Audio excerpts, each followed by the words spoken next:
Idaho Sports Talk, Prater in the ball game. Beeler's in for Prater today, and let's get to that BNN, our Bronco Nation news report every Friday with BJ Rains here on Idaho Sports Talk. BJ, welcome to the program today. We get ever so close to fabulous Las Vegas for Mountain West Media Days next week. I know you're pumped up. Let's talk some Boise State before we get down there, though. How goes it, Mud? Oh, it's a beautiful Friday afternoon. Happy to join you guys. Appreciate it. I know Bob's excited because there's baseball games tonight again on the calendar. So, fun weekend. Got a bad feeling it's going to be a long weekend, though, as we try to inch closer to Monday for our big announcement at BNN, and then Tuesday when we all get on the same flight there and head down to Vegas. Yeah, a lot of announcements coming up, a lot of big news for BNN, us here at KTIK, all the same, too. So, all right, kind of kicking off football season. BJ, I'm going to throw my first question. We talked about it today on your show, your top 25 most important players going into this season. You had Taylon Green, number 1, TG10. I'll start you off. BJ, why? Oh, I mean, I think it's obvious. He was as clear-cut of a number 1 as I think you could make an argument in a while. I mean, because, I think Hank Bachmeier, we had number 1 last year, but you knew you had TG. Previous years, you knew you had a Jack Sears there or some other guys that were options at the backup spot. We talk about the running backs. If Genty or Halani were to get hurt, the other guy is there. The receiving room is really deep. Nothing against Maddox Madsen, but I'm just not sure he is ready to lead this team to a Mountain West championship. I think it's a very big drop-off. I think Maddox Madsen has a chance to contribute at some point in his career here, but right now, the way this team is built, there is no bigger storyline to this season than keeping Taylon Green healthy, because if Taylon Green starts every game this season, I think that this is a Mountain West championship team. I do too, and I think Taylon Green is poised to have a terrific season and keep going from where he left off on last season. So let's hope TG10, in fact, BJ does end up being the most important player on this team, because I think if he lives up to this, that means this team has had a pretty good season, BJ. Let's talk about the other teams in the league. Our votes, everything's in. We'll find out on Wednesday, I believe, the preseason All Mountain West teams, plus the predicted order of finish in this league. BJ, we all have Boise State number 1. I think most people will. But who's going to be number 2, BJ? Who are you voting for? I tried to pick somebody other than Air Force. I know you guys both did that, yesterday or whenever that was, but I have to go with Air Force. I just think you guys make compelling arguments for some of the other teams, but I think the Mountain West knew what they were doing when they set up that last game to finish the regular season. Boise State and Air Force potentially with at least 1 spot in the championship game on the line, maybe 2. So I just, Troy Calhoun and what he's got going down there and what they've got at the running back position coming back and the line. I just like Air Force. I know there's some love for Wyoming, and Colorado State is like some sleepers maybe on the outside coming in, at least on the mountain side, but you don't have that anymore. So I just, I guess I'm not going to totally give up on Fresno State. I think Jeff Tedford's got what he's done there. Obviously, I know there's not a people as high on them this year because of some of the folks that they lost, obviously, but I'm not going to totally count them out. But I see there being a couple decent teams and a lot of average to bad teams in the Mountain West this year. And I think Boise State, Air Force are 2 of the premier teams. It's our weekly Friday BNN report with BJ Rains. Bob Beeler sitting in for Prater today alongside Johnny Ballgame.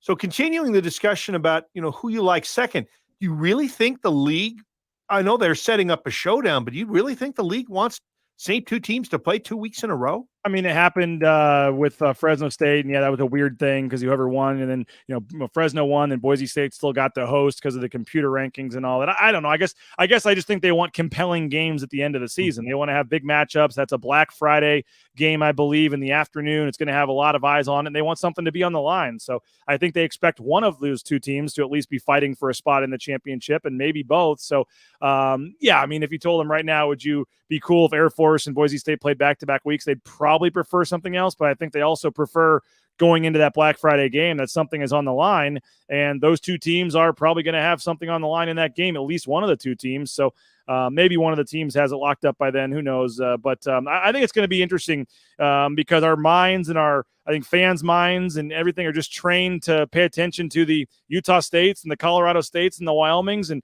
you just got to win your division and then worry about the other side later. And now that's not the case. And so I think the fact that it is just the top 2 teams overall, I think that changes things a little bit. And I do think it would be a win for the Mountain West in the first year of doing this if both teams came from the same division, that it just shows their reason for doing this. Let's just get the two teams that are the best and most deserving in this game. And the way I see it, right now, and again, best team and who's going to get there. I haven't analyzed every team's home road schedule and things like that, but I think that the two best teams right now for me, I really like Air Force in that second spot. BJ, as we get set to go to Mountain West Media Day next week in Las Vegas, when the days are over, what do you think the biggest storyline or storylines will have been down there? Well, I mean, I'd like to, and I thought about this, try to pick something other than the whole San Diego State and realignment. But as you guys know, that's just not going to be the case. I think that's going to be the dominant story at media days.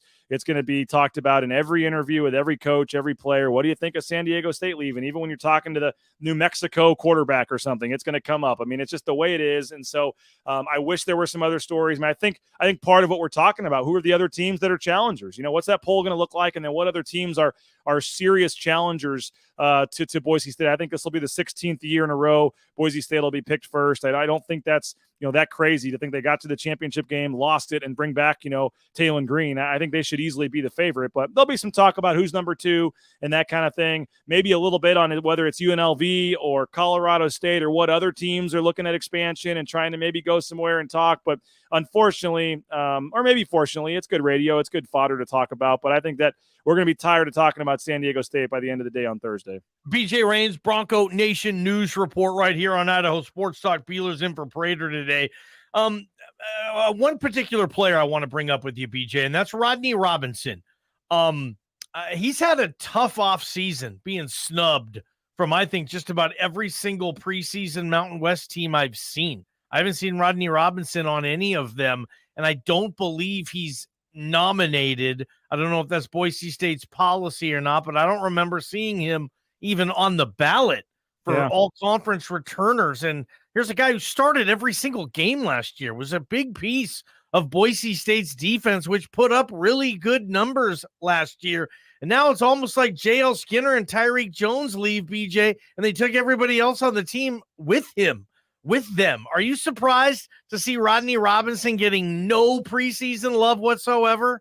Yeah, man, I think he was like 4th on the team in tackles, I believe. I mean, he did some things, and I think I agree with you. I mean, 13 starts, and what he did at the end of the season, in the North Texas game, I thought he finished strong in the bowl game. He's a playmaker. He's a guy that goes in there and makes plays. I think he's a key position on this team. I think we had a number like 6 or 7 on the BNN list of the 25 players. But I think he finished the season strong. I think it was 7 tackles against Fresno State in the championship game, and then the bowl game. So I think he's a key part.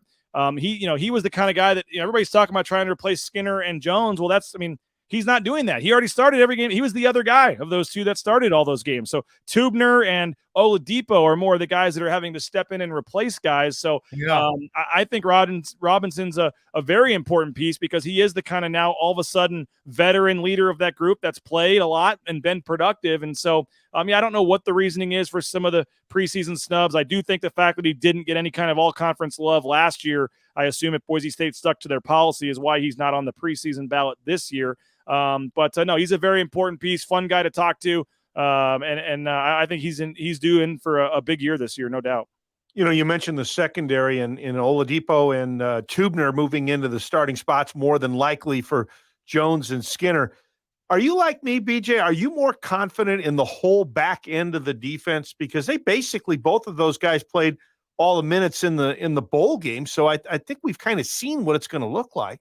Yeah, and they both had I think Tubner had 10 or 11 tackles in the bowl game, was the defensive MVP. Oladipo's come in like in his second career game, was a true freshman, had 2 picks, I think, against UTEP. I mean, both these guys have been productive players for a long time, and I think that's kind of the Boise State mantra. And everybody, you worry about one guy leaving. We were all worried, what are we going to do? Riley Wimpy left. What's going to happen in 5th year or whatever? DJ Schramm comes out of nowhere and has 100+ tackles. I mean, there's guys waiting in the wings to step up. I think Boise State, trust their recruiting, trust their development, and you can only play 11 guys on the defense at one time. And so a lot of these guys have been waiting for their chance. And as you mentioned, they've had big roles, but not necessarily starting roles. And it is different. It's different playing a half or a game here and there for JL Skinner when he gets ejected for targeting or doesn't play versus having to stay healthy and be productive over the course of a 12-game regular season. But I think there are much worse situations for a Boise State to be going into, having to replace two guys in NFL training camp than two guys that have played a lot of football like Oladipo and Tubner. So I think the corner position is a bigger question for me. What do they do with Biggers gone? I think that's going to be, whether it's Jalen Clark, and you've obviously got Kaniho coming back as a starter. Markel Reed, is he healthy? Yeah, I feel much better at safety and nickel than I do at corner, to be honest. BJ Rains, BNN report, getting ready for Mountain West Media Days next week. We'll all have the opportunity to talk with Andy Avalos. He'll be down there, obviously, and BJ, they're all big. Every game matters. Every season's a big deal. It's college football now in this country, and we love this sport. And it's, you don't last that long if you don't succeed. Luckily, Andy's had two good enough seasons, I think, to keep a lot of the pressure off him. But I think that pressure comes back if they get off to a rough start in the non-con. Just going into year 3, for Andy Avalos. What are your storylines? What are you going to be writing about as this coach goes into his 3rd year on the gig? I mean, are we really going to be like super surprised and say it's a super whatever if they're 0-2? Like, no, I mean, I'm not. I mean, and that doesn't mean they couldn't finish 10-2 and be a very good team. So I just think that the Washington game, not to say I'm just penciling in a loss, but that would be a very tough game to win. And I don't think, unless it's, 52-0 or something, I don't think a lot of Boise State fans, they just want to keep that game close. And I think many of them would not be devastated with a loss. And unless, like I said, it was some blowout game where they don't deserve to be on the same field with them. But, you come back, you play a Big 12 team in UCF. So I guess the schedule, I don't want to say the schedule gives Andy Avalos a little extra leeway or a longer leash, but I think it should, because I don't think we're going to learn, like I said, you could very easily see a scenario where they're 0-2 and then finish 9-3 or 10-2 still. I mean, you're going to beat North Dakota. I think they can go beat San Diego State. I think that swing game is going to be at Memphis. And as we've all talked about all summer, I don't think there's a lot of Mountain West teams that can beat them. So I think they're going to have a very good season regardless of the start. But I think for me, the UCF game's the swing game. I'm not expecting much in the Washington game, but if you can come home, get the UCF game at home, have that in your back pocket, build that into some momentum, have a bigger crowd probably against North Dakota, get that one, and then go on the road at 2-1 for that stretch at San Diego State and Memphis. I think that's a swing game for me, but I wouldn't say pressure. I think he's pretty good, and I think you said it this morning. I think you're almost at a point now where this is year 3 of 5 for Andy Avalos. You got to start talking about a contract extension. I mean, pretty rare these days in college football where you have a guy with 2 years on his contract left. So I would suspect if they can get something done and have a solid season this year, you're going to hear that come in the offseason. Yep. BJ, what do you think the biggest question is for this team heading forward? Obviously, the offense is significantly more experienced than the defense, but is there one position that you think is the most important to have to come through based on what preseason expectations are? I'm going to say defensive line. I mean, they just lost Scott Matlock, which is a huge loss. I know the production last year wasn't quite what maybe some people thought it might be, but he was still a dominant force there on the deep middle of the defensive line. And I think secondary kind of quieter departures that are still big deals are, Jackson Cravens and Divine Obacheri, 2 guys that played a lot there on the interior of the defensive line. And so I think you're asking a lot out of Herbert Gums to take that next step and kind of all of a sudden become Scott Matlock. He's a quality player, but he can't do it all by himself. And they've added a lot of transfers. Eric Chenander, it's funny. I mean, you look at a guy like the running backs coach, and he comes in and he's got 3 amazing running backs, and he just puts his feet up and says, all right, this is going to be pretty easy. And then you look at Eric Chenander and it's a whole different story. So he's got his work cut out for him. And certainly that defense is built around stopping the run, and they've got to be able to they can't be giving up the point of attack at the line of scrimmage and losing 4 or 5 yards right away every play. So I think the defensive line, a lot of transfers, a lot of young guys. And those outside guys, too, at the edge, if you want to call them defensive line or whatever, they got to get some pressure on the quarterback, because they didn't have a great success with that last year. And so I think the edge and the interior and that whole group has a lot of pressure and a lot on their plate if this defense is going to get to where Andy Avalos and Spencer Danielson want it to go. All right, BJ, before we get you out of here, I mean, next week, it's a huge week for everybody following football here, but us here, you at Bronco Nation News, huh? I mean, you got announcements coming. I think Monday morning is going to be the first one, and then throughout the week. Just tell our listeners, our viewers right now, how big a deal this is coming up for you at BNN. Yeah, I mean, I'm 20 months in with what I've built at BNN, and it's a work in progress, and I've hit some check marks and some boxes along the way, and I'm super excited. for what's coming next week. I think it's going to be a big deal, and I think it's going to send I don't know, shockwaves is the right word, but it's going to be a big deal to a lot of people around Boise State when they see what we got cooking at BNN coming up next week. We'll make a huge announcement on Monday. We'll go to Vegas on Tuesday, make another huge announcement on Wednesday. So I'm excited, looking forward to our partnership down there as well, and simulcasting some of the shows on the different channels and doing some interviews together and things, and letting you guys get a chance to see the palace that Circa Resort and Casino is. It's going to be a lot of fun, and yes, it is the biggest week aside from probably announcing that I was starting BNN. It's the biggest week in the 20-month history of the website. So hopefully folks are enjoying what they've been seeing on the live shows and the website and everything, and it's going to get even bigger and a whole lot better starting on Monday. BJ, enjoy the weekend, and heck yeah, man, Vegas, baby. We're getting a lot closer to that. Appreciate you, pal. Have a great weekend, guys. We'll talk to you Monday.